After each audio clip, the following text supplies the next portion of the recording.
সেদিন ছিল আমার বার্থডে। আমাদের বাড়িতে পরপর দুদিন বার্থডে সেলিব্রেশন করা হয়। প্রথম দিন আমার বার্থডে আর পরের দিন আমার শ্বশুরমশাইয়ের বার্থডে। জন্মদিনের সকালটা বরের হাতের 1 কাপ চা দিয়ে শুরু হয়েছিল। আর হ্যাঁ, তোমাদের বলা হয়নি, রাত 12টার সময় ছোট্ট একটা সারপ্রাইজ ছিল, সেটা তোমাদের দেখানো হলো না। বিয়ের পর থেকে প্রত্যেক বছর আমার জন্মদিনে ঠিক এভাবে সাজিয়ে গুছিয়ে বর নিজে হাতে রান্না করে আমাকে খেতে দেয়।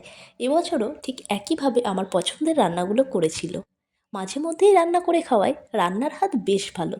তবে আজকের রান্নাগুলো একটু বেশিই ভালো ছিল।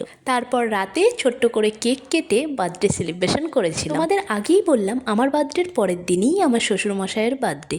সেই জন্য আমি আর আমার বর মিলে পরের দিনও আয়োজন করেছিলাম সামান্য কিছু। দুপুরে লাঞ্চে সঞ্জিতদাকে ইনভাইট করেছিলাম। এখানে বাবাকে সাজিয়ে গুছিয়ে খেতে দিয়ে একটু ছবি তোলা হচ্ছিল। আর এখানে সঞ্জিতদা আর বাবা খেতে বসে গেছিল।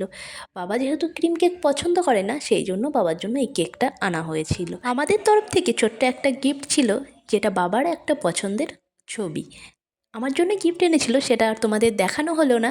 এভাবেই পরপর দুদিন বৌমা আর শ্বশুরমশাইয়ের বার্থডে সেলিব্রেশন হয় আমাদের বাড়িতে।